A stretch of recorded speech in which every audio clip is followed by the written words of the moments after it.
নমস্কার। বাংলাতে একটা প্রবাদ বাক্য আছে, যা রটে তার কিছু তো বটে। ভারতবর্ষের লোকসভার সাংসদ সংখ্যা 543 জন, আর কাউকে কি অমিত শাহ পেলেন না? সকালবেলা তিনি একেবারে তৃণমূল সাংসদকেই ফোন করলেন। এটা কি কখনো বিশ্বাসযোগ্য যে কেবলমাত্র শুভেচ্ছা বার্তা জানানোর জন্য অমিত শাহ তৃণমূল সাংসদকে ফোন করলেন? এবার যে খবরটি জানা যাচ্ছে, বাঁকুড়া লোকসভা কেন্দ্রের তৃণমূল সাংসদ অরূপ চক্রবর্তীকে তার জন্মদিনে শুভেচ্ছা জানানোর জন্য সকালবেলাতে ফোন করলেন অমিত শাহ।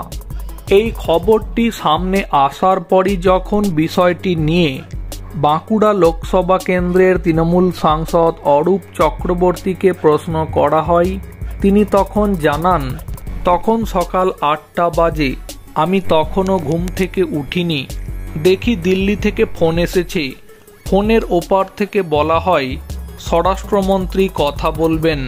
আমি ফোন ধরতেই আমাকে জন্মদিনের অভিনন্দন জানান স্বরাষ্ট্রমন্ত্রী অমিত শাহ।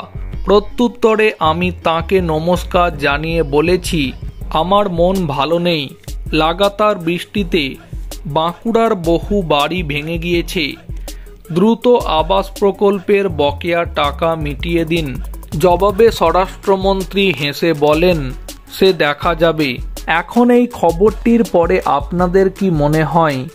লোকসভাতে যেখানে সাংসদ সংখ্যা 543 জন, সেখানে কেন্দ্রীয় স্বরাষ্ট্রমন্ত্রী অমিত শাহ আর কাউকে কি পেলেন না জন্মদিনের শুভেচ্ছা জানানোর জন্য?